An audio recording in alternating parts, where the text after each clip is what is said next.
Greetings, and welcome to Sengoku Daimyo's Chronicles of Japan.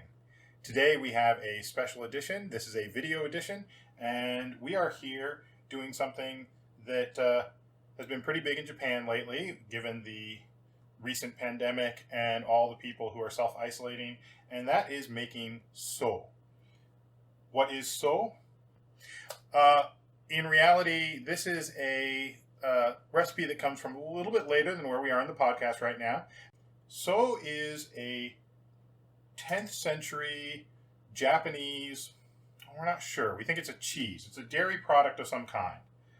We have instructions in the Engi Shiki, and those instructions tell us basically one thing. Take milk and heat it down.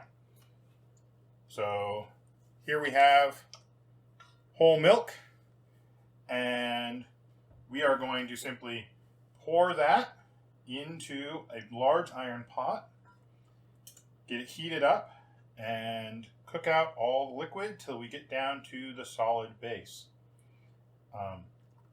Many different people have been making this, and there are different recommendations online. You can see what other people have done.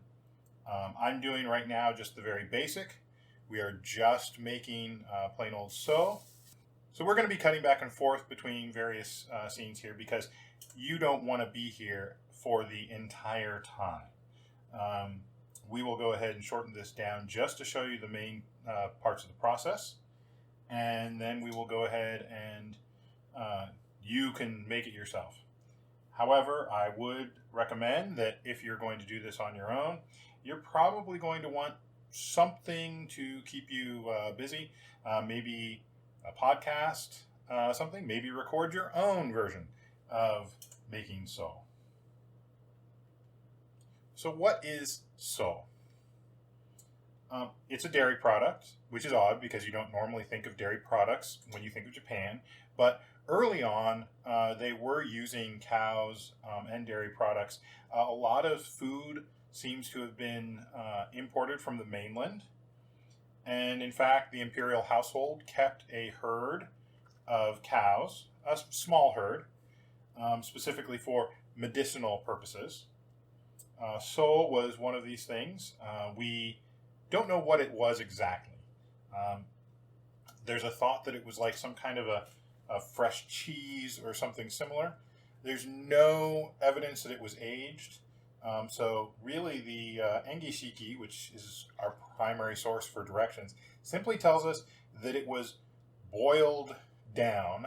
So we have the temperature up. I'm going to turn it up to start with, and we will be stirring until I start to see that it is boiling. We want it to boil but not burn. The other thing we want to be careful of is this: we're not whipping this. We don't want it to become frosting or something like that. This isn't whipped cream, so we're stirring.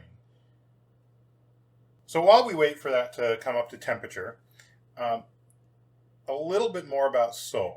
So personally, I've tried so a couple times.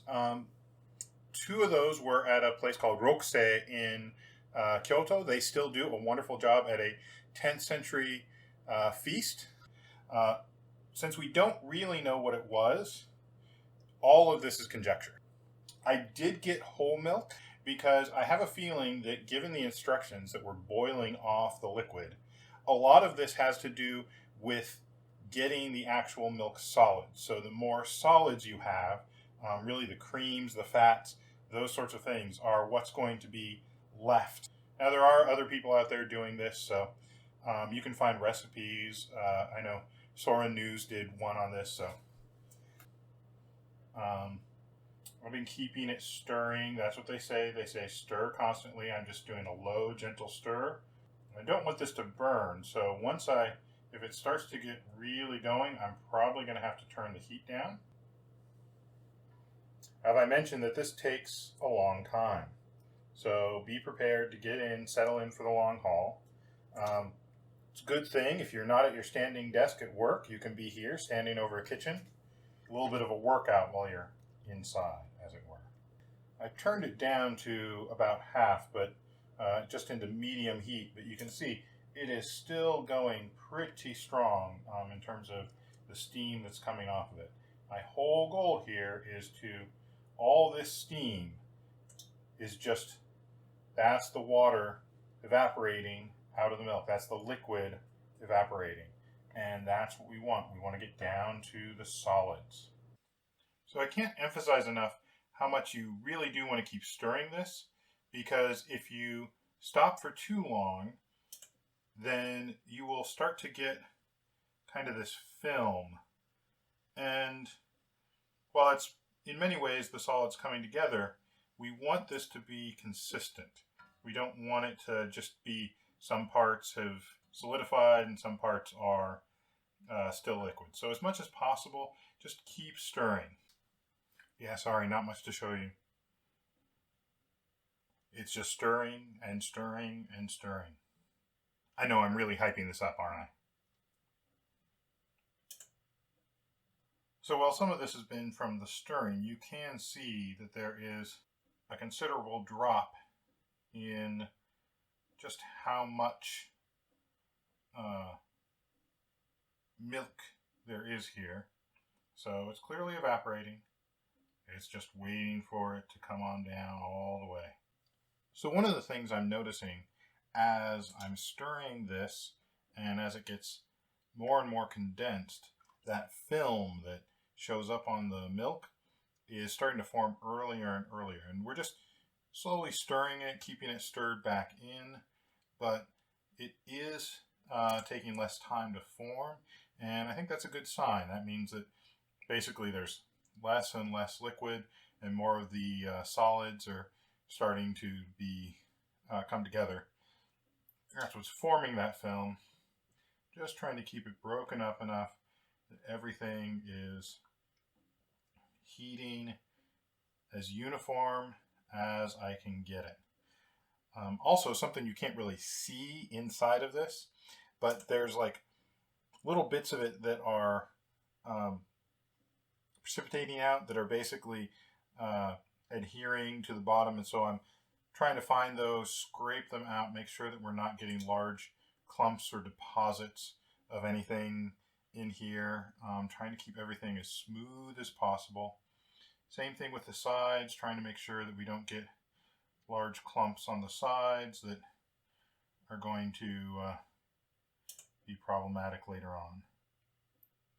But yeah, definitely seeing more and more of that skim on top. I think one of the Japanese commenters described it as yuba, which is a fairly apt description. It's I believe a similar type of thing. I mean, it's the solids as opposed to the liquid. If that were the case, I suspect we want more of the tofu rather than just the skim on the top. This is, as I said, all conjecture.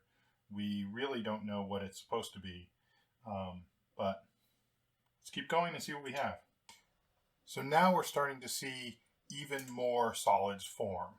So let's take a look.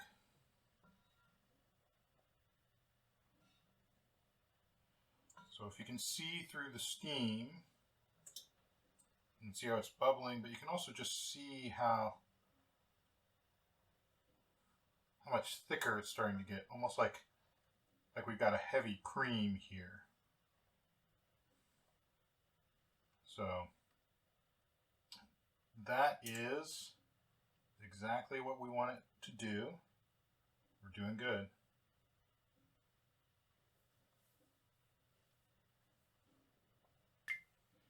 So absolute confession time with you here.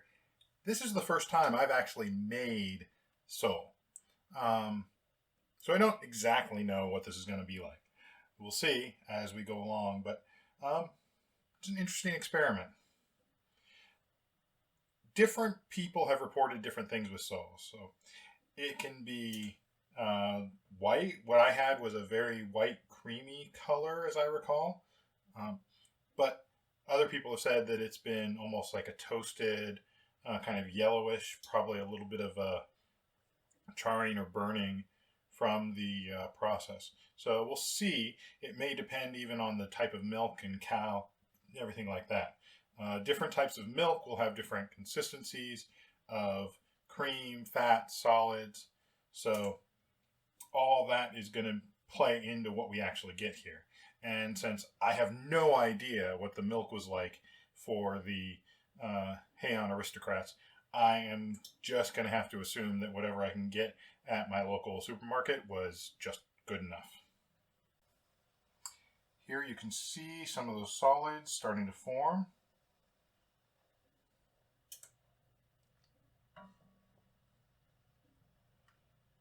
Again, this is exactly what we're hoping for. So one of the comments that I've seen about this is just how labor intensive it is. I mean, it's not hard. This is something that I can just sit here and stir and stir and stir. But, I mean, not something that you would do as a quick meal. And it's thought maybe this is why, in part, it was such a delicacy or such a thing more for the elites than for your everyday average person, which is probably one of the reasons it fell out of favor. Not a lot of people out there really craving this product for what it would cost to make. But if you got a bunch of servants, why not? So I'm no physicist, but one of the things that really intrigues me is the process of what's going on here. You see, as we're boiling it down, we're losing water. But basically that water, that liquid that's evaporating out of this, it's keeping the entire mixture at a relatively constant temperature. If you remember back in your science classes, when you would do the whole thing with boiling water or freezing water, and how when it reaches those points, the water itself stays relatively constant until it changes phase, until it goes from basically a liquid to a solid, solid to a liquid, liquid to a gas, etc.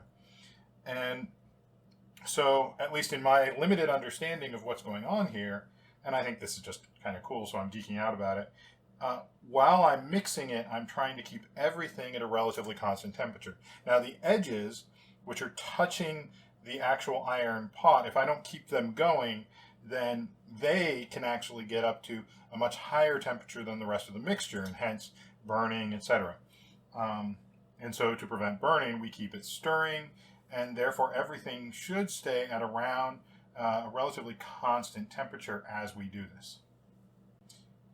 You know, trying to cook and do video and all this other stuff, I got to give props to all those video shows because I don't entirely know how they do it. There's a lot of stuff going on, and I'm just trying to make sure that things don't burn here, and yet I've got a couple cameras and a microphone that I'm also trying to take into account. So, learning experience for me, definitely. So if you're someone who really enjoys the idea of cooking medieval food or historic food from old recipes, let me recommend take a gander at sengokudaimyo.com at our Rori Monogatari section.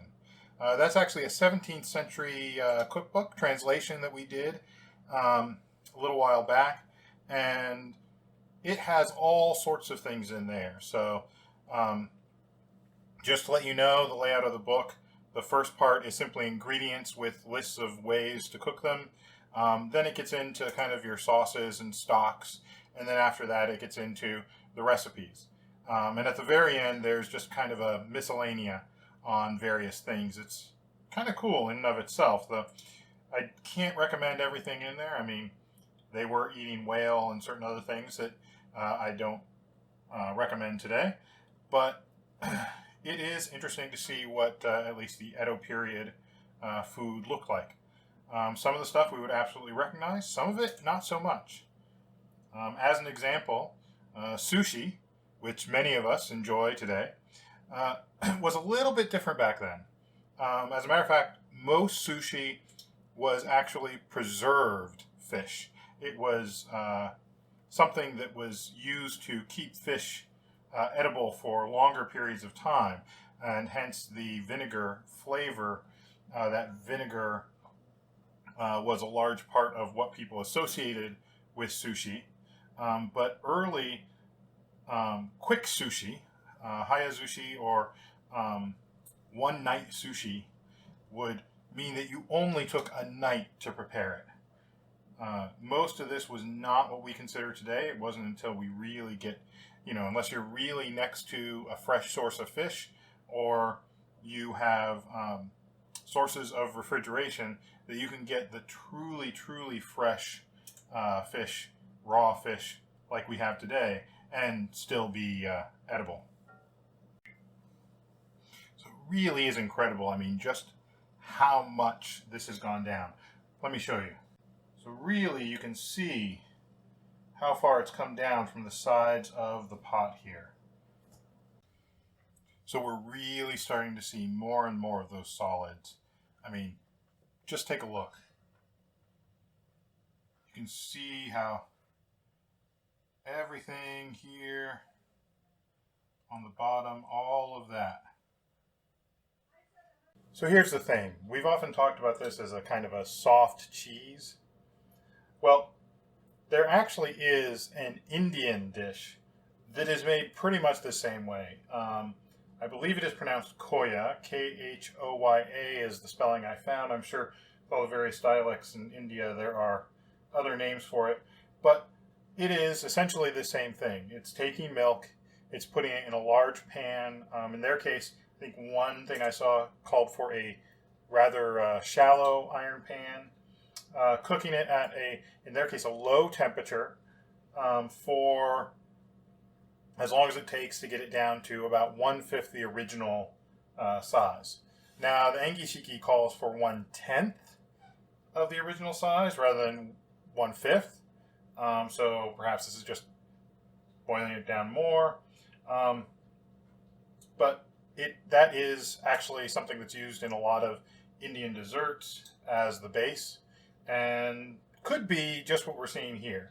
I mean, of all places, of all things, if I were to look for someplace and someone that knows what they're doing with milk, I mean, certainly India is one of those places. So, some food for thought, no pun intended. So we keep talking about the Engishiki. And what is that? And why would it have any connection to So in the first place? So the Engishiki, or the rites or procedures of the Engi era, is basically a manual for all the various rituals and rites in the Heian court, at least in the Engi era. And that's how a lot of this information comes down to us. So not only do they tell us various things about what festivals and rituals are supposed to happen on what days, but they tell us, for instance, what shrines are in what provinces, what their taxes are, and then things like in ritual preparation, what are some of the things that you would have to do. And therefore we have little tidbits like So, what it is, and how it could be created.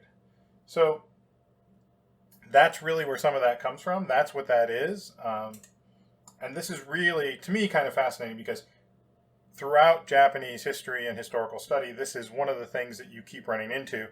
You will find things in the strangest of places. I don't think any cook I know would go to the rites and rituals book in order to look up a recipe. And yet that's where you would find this. There is no recipe book that has So. And these are the kinds of things that as you're reading through, as you're reading some of this material, sometimes it looks rather boring. It's simply lists of, say, towns and maybe why they have the name that they do or who lives there. And then every once in a while you run across something like this. And that's just always an interesting nugget. And it's not indexed. It's not usually somewhere known until someone goes and finds it and then lets everyone else know where it is and where to go find it for themselves. But this is really the joy that you get of reading through some of this otherwise, let's face it, frankly, quite boring material. But you get some of these little tidbits, and that's always fun. So there's that. So we're over an hour in. and you can really start to see how this is coming along. I mean, you've got that skin, and it is just, doesn't matter what we do, it's going to be creating that skin right now over top of the milk. Still want to stir it up. If I leave it for too long, you'll see how it actually forms a skin over the bubbles themselves. I'm going to make sure that all those bubbles, that's steam escaping. That's water that is being boiled off, which is exactly what we want to have happen. So I want to make sure let the steam out. Don't trap it underneath that skin. That's not going to do us any favors. So we started about half a gallon, 2 liters, 1.89 liters of milk. And now really you can see, this has just boiled down tremendously. As a matter of fact, I'm actually starting to see the bottom of the pan as I stir. So I'm turning the heat down a little bit, trying to control it here. This is an area where I feel if I went too high, remember what I said, we were using the liquid itself, the boiling of the liquid, to keep everything at a relatively constant temperature. Well, now as we start to get less and less liquid, more and more solids, we're going to have a harder time controlling that temperature. So I'm just going to take the temperature down a bit, see if that helps with the process. All I'm trying to do is boil off what is here. I'm trying not to burn anything too much. So I'm going to cheat a little bit here. I'm using a spatula because I really like the flat edge that it gives me to make sure that I keep everything moving, keep everything off the bottom, while at the same time trying to maintain a relatively constant consistency throughout all of this. I don't want it to break up into a bunch of little pieces. I want to try to get it as much as possible to come together and make sure that I'm not left with a bunch of small little individual pieces that I've seen some people have to then press together. But if that's what it comes to, that's what it comes to. This is an experiment. We'll see where it goes. So at this point, it's really starting to react almost more like a batter than a liquid. Again, we're going for solids, so this is exactly what I expect to have happen. But you can just see how it's taking longer and longer. It's getting more sluggish as it tries to expand, and that's what I'm expecting to have happen through this process.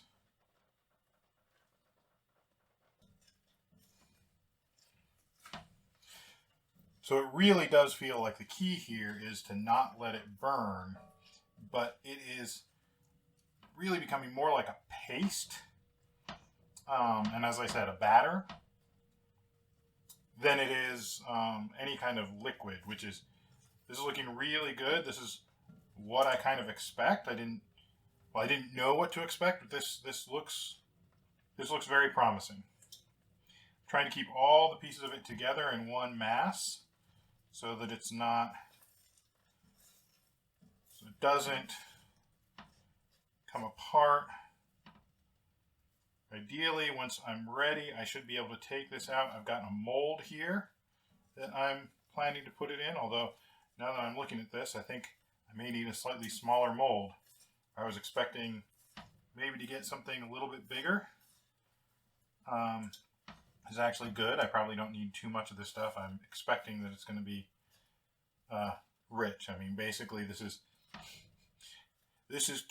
like drinking 2 liters of milk without getting the water, just the fats and sugars. So keep that in mind.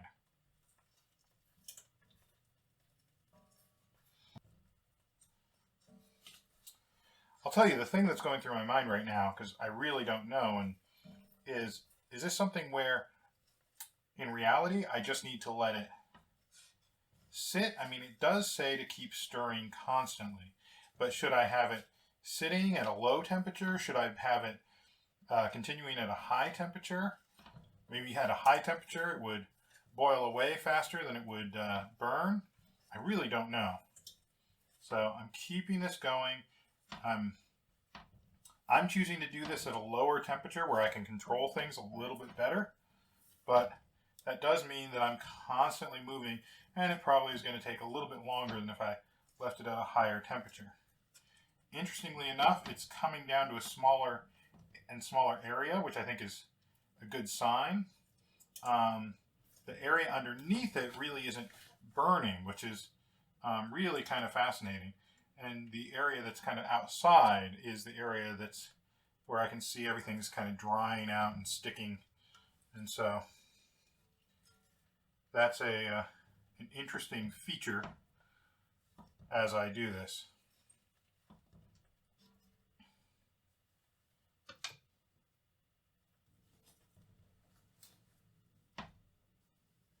So it's now going from a batter-like consistency to a dough-like consistency.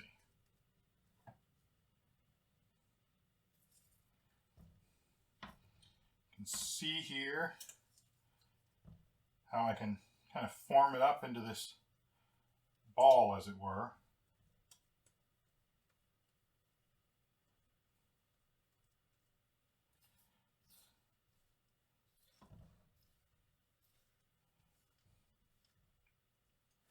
Again, I may try this again and see what happens if I really do leave it on a higher temperature for the entire time.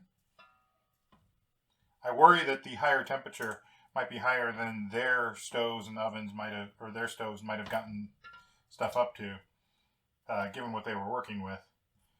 So I generally figure a lower temperature is better, but we shall see. So to be honest, at this point, I'm not seeing a lot of steam or anything coming off. So that is suggesting to me that this might actually be about as low as it's going to get in terms of mass. I may check. I hear a little bit of sizzling. I'm going to let that go for just a little bit longer. See what happens here.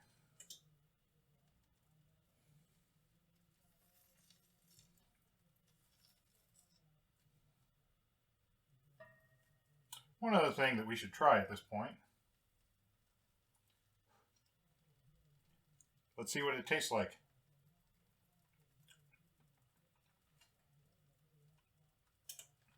It means milk. It's got a bit of a tanginess to it, kind of a cheesy, but almost a caramelized cheese. I'm thinking this is about good for our first batch. Let's get this out and see what we can do with it. We might try this again later. So that's what we have right now. Let me see if I can get it to cool. I'm going to try to smooth it out here just a little bit. So there we go.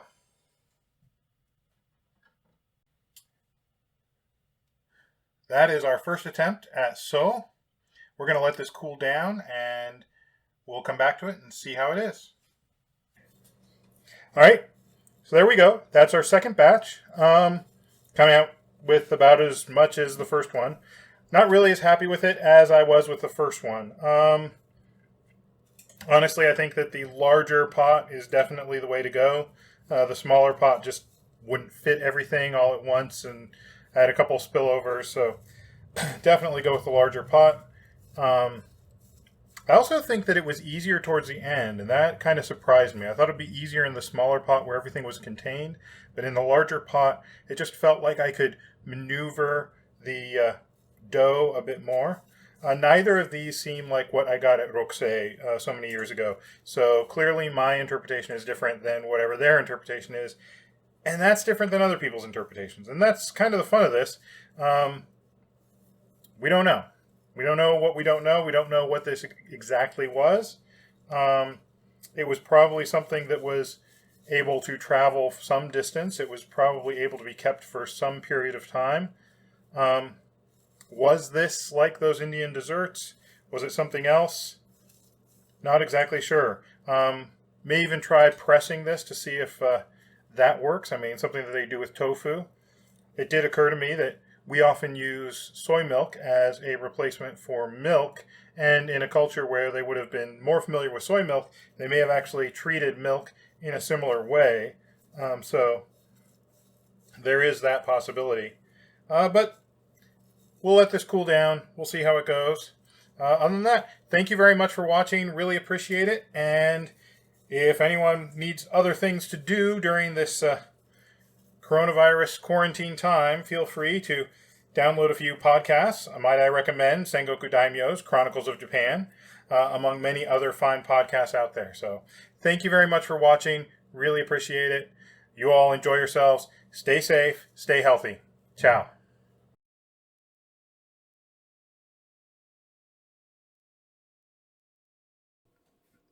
All right. So we have gone ahead and cooked all the so, and it's been a day now. We had it in the refrigerator overnight.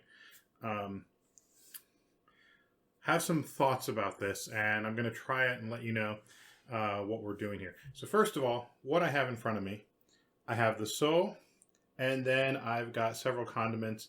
I've got salt. Don't have hishio, but I have tamari sauce. I've got some vinegar and some sake, just to see how those go. And then some of the things I've been hearing, particularly with the sweetness. We've got some maple syrup and then honey. Now, I wouldn't have necessarily thought about the honey, except that I read a post after doing all this, and props to Emily Warren at Let's Banquet on Twitter. She went ahead and she mentioned a few things that we should probably take into consideration.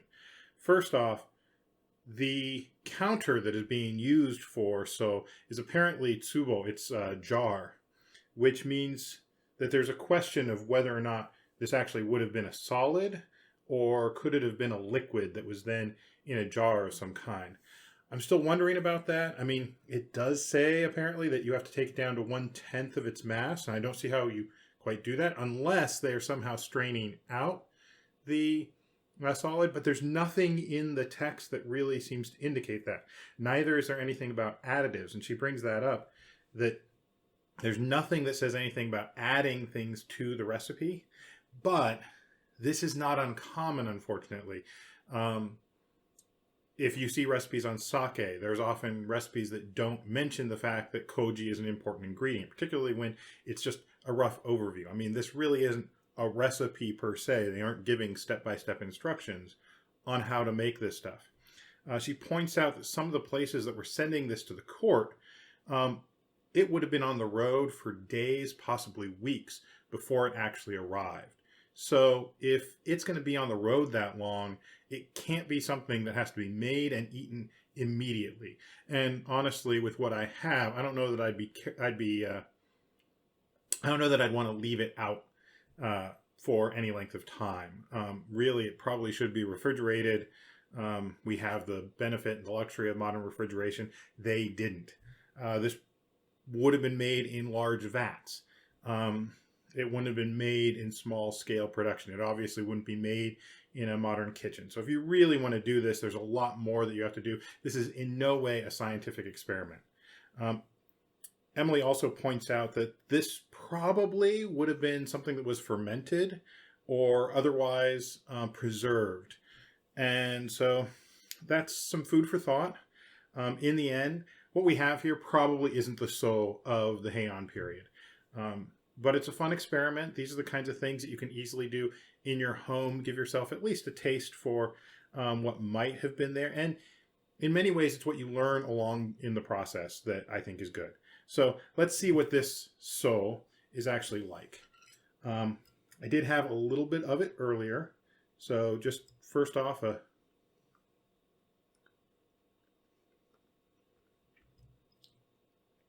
so not as tangy as earlier. I don't know if that's just because I've left it out and it's cooled. We'll see. So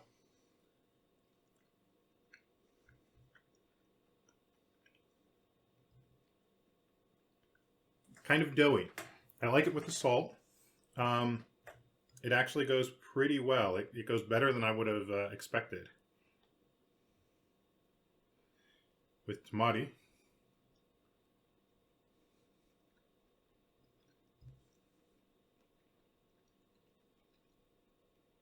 So really that saltiness goes well with everything else going on here. So it's conveying the flavors very nicely. That's something that I wasn't entirely sure. All right, so vinegar. Not something I necessarily would have thought of by myself, but I do know that it was often used for dipping.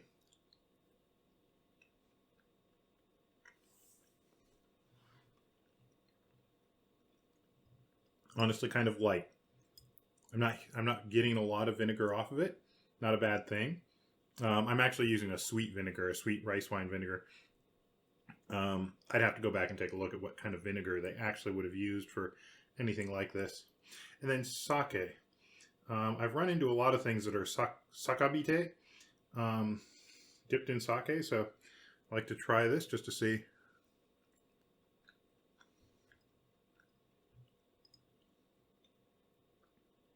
Interesting. Not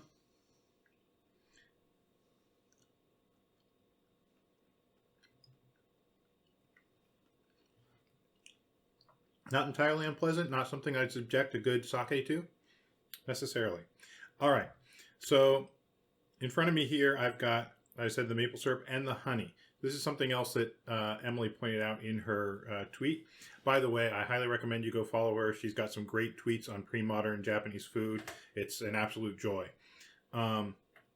So honey was apparently one of the things that was often called for along with so for the people who were producing it and sending it to the court. So let's see how they go together.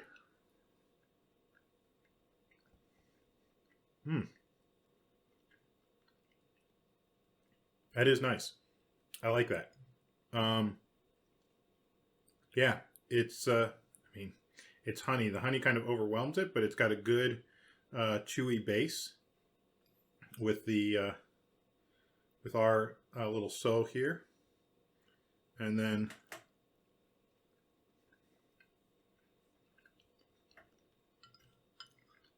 obviously maple syrup is not something that they would have had in many places in Japan, but nonetheless, it is. I really like it. It's something that I've been seeing some people talk about, and I'd recommend it. So overall, not bad. This is, as I said, something that they use in India. They do something similar for a dessert base. So obviously, if you're doing this, you may not get something that was ancient Japanese food, but that doesn't mean that it's not something that people do, and it works for the dessert base. I really like the savory as well. So something maybe to go ahead and give it a try.